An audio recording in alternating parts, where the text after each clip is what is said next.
Pemirsa, Anda kembali menyaksikan kanal siaran berita pemerintah. Kita ke informasi selanjutnya. Presiden Prabowo Subianto melanjutkan agenda kunjungan kenegaraannya ke Inggris pada Kamis waktu setempat. Presiden menyatakan dirinya berhasil membawa oleh-oleh berupa komitmen investasi dengan total senilai 18,5 miliar dolar Amerika Serikat.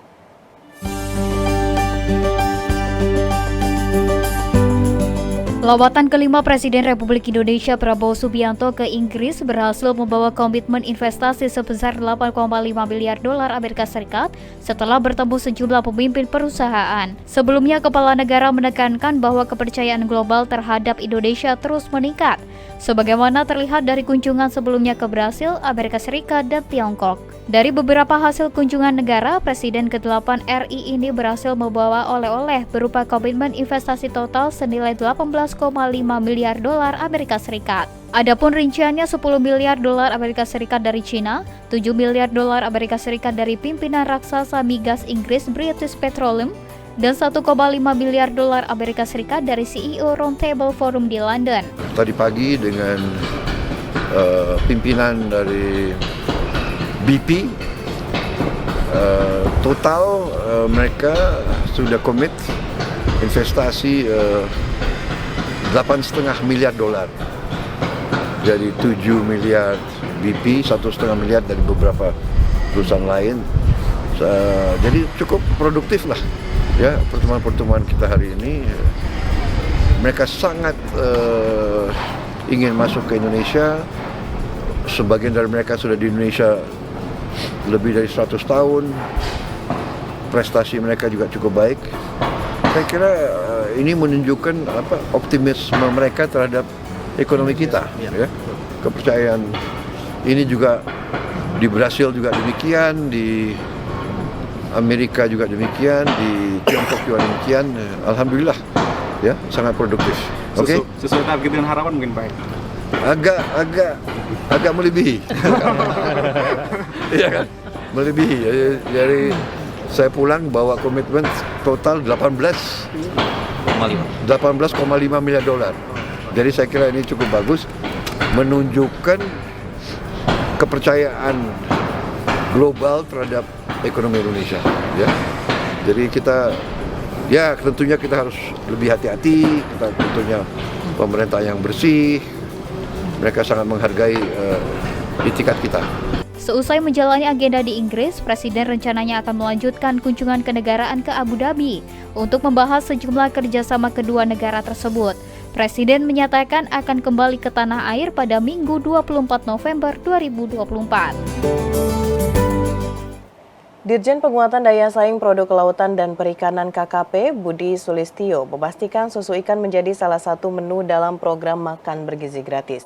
Ia menyatakan produksi susu ikan secara domestik sudah mencukupi untuk pelaksanaan program tersebut.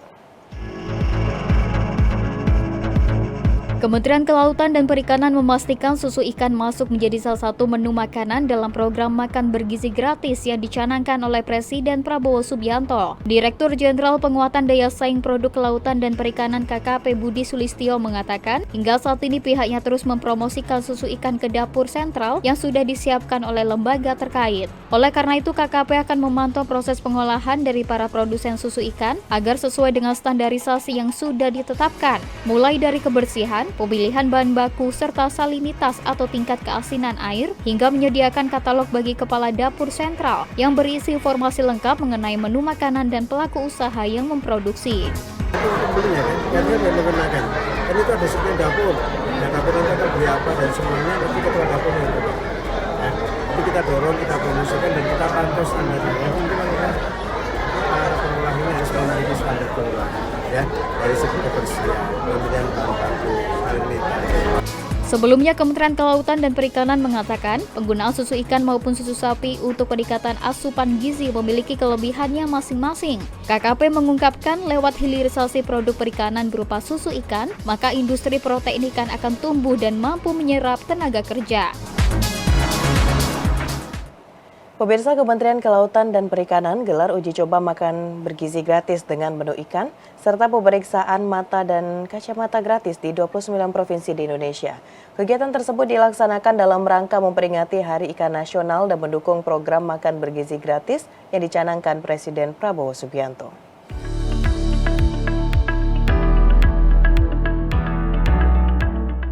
Kementerian Kelautan dan Perikanan menggelar uji coba makan bergizi gratis dengan menu ikan hingga periksa mata gratis serentak di 29 provinsi di tanah air.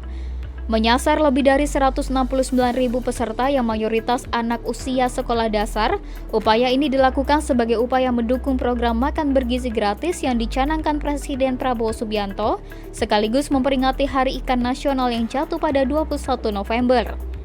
Direktur Jenderal Penguatan Daya Saing Produk Kelautan dan Perikanan KKP Budi Sulistyo mengungkapkan, kegiatan ini juga turut menjadi upaya mempromosikan produk hasil perikanan domestik yang melibatkan 147 unit pelaksana teknis di 29 provinsi, serta mendayagunakan pelaku usaha mikro, kecil, dan menengah setempat untuk mendorong kesejahteraan. Ini adalah momentum bagus bagi kita semua. Kami mempromosikan produk perikanan untuk mendukung program-program pemerintah sekarang dalam rangka swasembada dan hilirisasi, dan khususnya program makan bergizi gratis.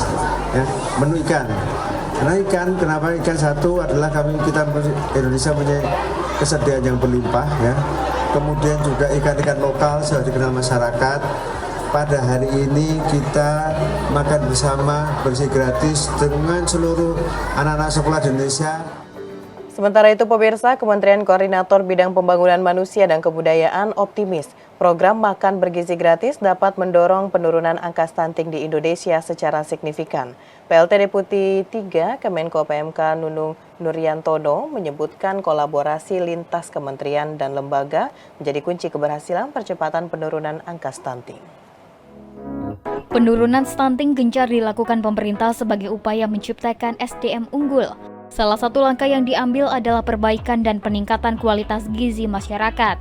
PLT Deputi 3 Kemenko PMK Nunung Nuriantono dalam diskusi Forum Merdeka Barat 9 menilai program makan bergizi gratis tidak hanya mendorong penurunan angka stunting di Indonesia, namun juga mencegah stunting baru di masyarakat. Program makan bergizi gratis Presiden Prabowo Subianto melanjutkan program penurunan angka stunting yang telah berjalan di masa pemerintahan Presiden Joko Widodo. Namun pada program makan bergizi gratis, target sasaran diperluas tidak hanya peserta didik, namun juga bagi ibu hamil, ibu menyusui, dan balita. Untuk mampu menurunkan angka stunting di Indonesia, dan yang tidak kalah pentingnya tidak hanya menurunkan tetapi mencegah munculnya angka stunting baru. Karena kalau yang turun kemudian muncul yang baru belum bisa kita atasi bersama, maka tentu akan menjadi tambahan angka stunting yang jauh lebih besar. Nunung juga mengatakan pemerintah sedang mempersiapkan regulasi baru berupa revisi dari Peraturan Presiden Nomor 72 Tahun 2021 tentang percepatan penurunan stunting dan menyusun strategi nasional atau Stranas Percepatan Pencegahan dan Penurunan Stunting. Stranas terbaru akan melibatkan aspek pencegahan stunting ditargetkan rampung pada bulan ini, sedangkan Perpres terbaru ditargetkan selesai pada awal Januari 2025, sejalan dengan penyesuaian Rencana Pembangunan Jangka Menengah Nasional 2025-2029. Dengan demikian, Stranas dan Perpres baru nantinya terdapat penyesuaian struktur tim percepatan penurunan stunting, termasuk dengan memasukkan Badan Gizi Nasional sebagai bagian dari tim Sekretariat Nasional Penanganan Pencegahan Stunting. Kemenko PMK bersama KL kemudian memetakan tadi. Harus betul-betul bisa kita identifikasi secara jelas sehingga cepat penanganannya. Oh, kenapa kok belum intervensi ini? Karena misalnya daerah tidak punya dana untuk distribusi makanannya misalnya. Atau seperti apa? Termasuk nanti program makan bergizi titik-titiknya itu juga harus mendekati tadi hotspot untuk melakukan pencegahan stunting. Menteri Koordinator Bidang Pangan Zulkifli Hasan mengatakan Presiden Prabowo Subianto meminta target swasembada pangan dipercepat. Awalnya swasembada pangan ditargetkan tercapai pada 2028, namun dipercepat terwujud pada tahun 2027.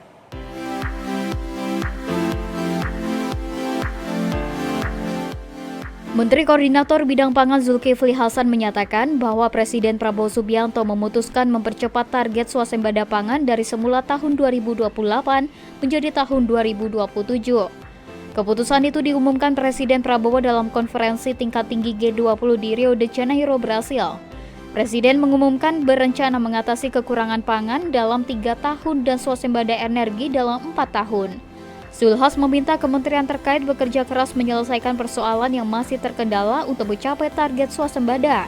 Permasalahan yang harus diselesaikan dalam waktu dekat adalah penyaluran pupuk bersubsidi yang alurnya dianggap masih terlalu panjang. Penyaluran pupuk bersubsidi nantinya hanya membutuhkan surat keputusan Menteri Pertanian untuk diteruskan ke Pupuk Indonesia.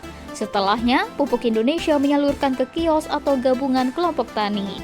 Nanti dicukup SK Mentan tugaskan Pupuk Indonesia langsung ke penyalur atau ke kios atau ke Kapoktan sesuai mana yang sudah siap. Tanggung jawabnya juga jelas. Kalau gagal ya saluran terlambat atau penyaluran terlambat nanti yang akan bertanggung jawab Pupuk Indonesia. Pemirsa, usai jeda pariwara, kami akan kembali dengan informasi lainnya. Tetaplah bersama kanal siaran Berita Pemerintah.